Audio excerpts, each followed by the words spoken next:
Shalom Bapak Ibu Saudara-saudari yang terkasih.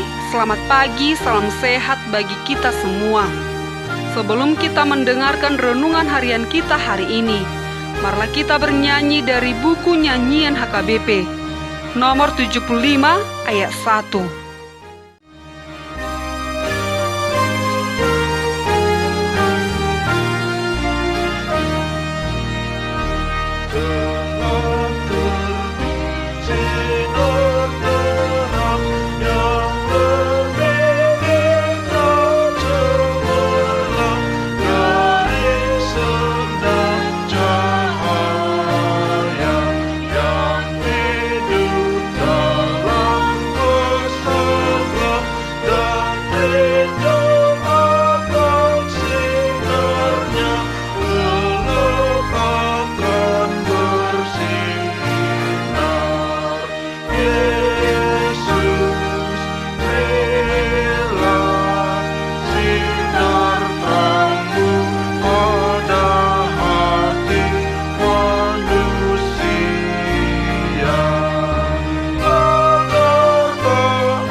Kita berdoa. Allah Bapa yang bertata dalam kerajaan sorga, terima kasih kami ucapkan kepadamu atas berkat yang melimpah dalam kehidupan kami hingga saat ini. Terima kasih Tuhan, Engkau masih memberikan kami kesempatan menikmati berkat Tuhan dalam hidup kami. Bapa dalam kerajaan sorga, sebentar kami akan mendengarkan firman-Mu. Ajar dan bimbinglah kami oleh Roh Kudus-Mu, agar kami semakin rindu mendengarkan firman-Mu, dan firman-Mu dapat kami lakukan dalam kehidupan kami. Dalam Kristus Yesus, kami berdoa dan mengucap syukur. Amin. Bapak, Ibu, Saudara-saudari yang terkasih dalam Kristus Yesus, nas renungan harian kita hari ini tertulis dalam Efesus pasal 5 ayat 8. Beginilah firman Tuhan. Memang dahulu kamu adalah kegelapan, tetapi sekarang kamu adalah terang di dalam Tuhan. Sebab itu, hiduplah sebagai anak-anak terang. Demikian firman Tuhan. Bapak, Ibu, Saudara-saudari yang terkasih dalam Kristus Yesus, nas renungan harian kita hari ini berbicara tentang kehidupan kita sebagai anak-anak Tuhan, yang dahulu adalah hidup di dalam kegelapan, tetapi sekarang kita hidup di dalam terang Tuhan. Bahkan Alkitab pun mengatakan bahwa kita sendiri adalah terang di dalam Tuhan, karena kita sendiri sudah percaya kepada terang yang sesungguhnya.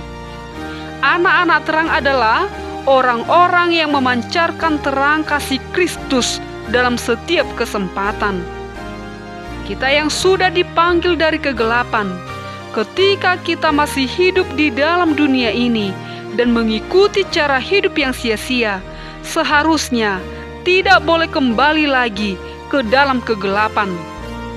Bukan berarti kita tidak boleh bergaul dengan orang lain yang berada dalam kegelapan, melainkan justru kita harus bersinar terang di dalam kegelapan.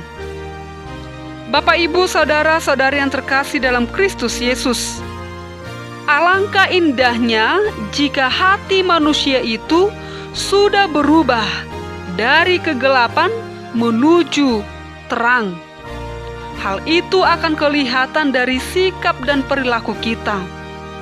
Namun perlu kita pahami bahwa terang itu datangnya bukanlah dari dalam diri manusia, melainkan dari Tuhan. Orang yang berjalan di dalam terang ialah orang yang menerima terang Tuhan. Itu sebabnya Nabi Yesayas berkata, "Bangsa yang berjalan di dalam kegelapan telah melihat terang yang besar. Mereka yang diam di negeri kekelaman, atasnya terang telah bersinar." Yesaya 9 ayat 1. Lalu siapakah terang itu? Terang itu adalah Yesus, dan Dia berkata, "Akulah terang dunia. Barang siapa mengikut aku, ia tidak akan berjalan dalam kegelapan, melainkan ia akan mempunyai terang hidup. Yohanes 8 ayat 12. Kita tidak lagi berjalan di jalan kegelapan sebab terang Tuhan telah menyinari di dalam hati kita. Sehubungan dengan itu, Paulus juga berkata, ia juga yang membuat terangnya bercahaya di dalam hati kita, supaya kita beroleh terang dari pengetahuan tentang kemuliaan Allah yang nampak pada wajah Kristus. 2 Korintus 4 ayat 6. Setelah terang Tuhan berkuasa di dalam hati kita, maka kita dimampukan untuk hidup sebagaimana tertulis dalam nas hari ini. Hiduplah sebagai anak-anak terang. Jika kita hidup sebagai anak-anak terang, tentu kita turut menerangi dunia ini. Sebagaimana dikatakan oleh Tuhan Yesus, kamu adalah terang dunia. Matius 5 ayat 14. Amin, kita berdoa. Bapa dalam kerajaan sorga, terima kasih Tuhan atas firman-Mu saat ini, di mana Engkau mengingatkan kami supaya kami hidup di dalam terang Tuhan. Ajari kami anak-anak-Mu agar selalu mengandalkan Tuhan dalam hidup kami dan takut akan Tuhan. Jadikanlah kami pribadi yang selalu memuji memuliakan nama-Mu. Berkati setiap jemaat-Mu, berikan kesehatan, panjang umur, dan sukacita. Serta berkati pekerjaan kami yang berkenan di hadapan Tuhan. Ingatkan kami agar selalu mengucap syukur dalam setiap hidup kami. Sertai kami dalam melakukan aktivitas kami dalam satu hari ini. Bapa yang baik, pada hari ini secara khusus kami berdoa buat jemaat-Mu yang berulang tahun, mulai dari anak-anak, dewasa, sampai orang tua. Engkau berikan kesehatan, panjang umur, dan murah rezeki. Biarlah mereka selalu dapat bersyukur dan bersukacita kepadamu. Terima kasih Bapa di sorga. Inilah doa permohonan kami. Dalam Kristus Yesus kami berdoa dan mengucap syukur. Amin.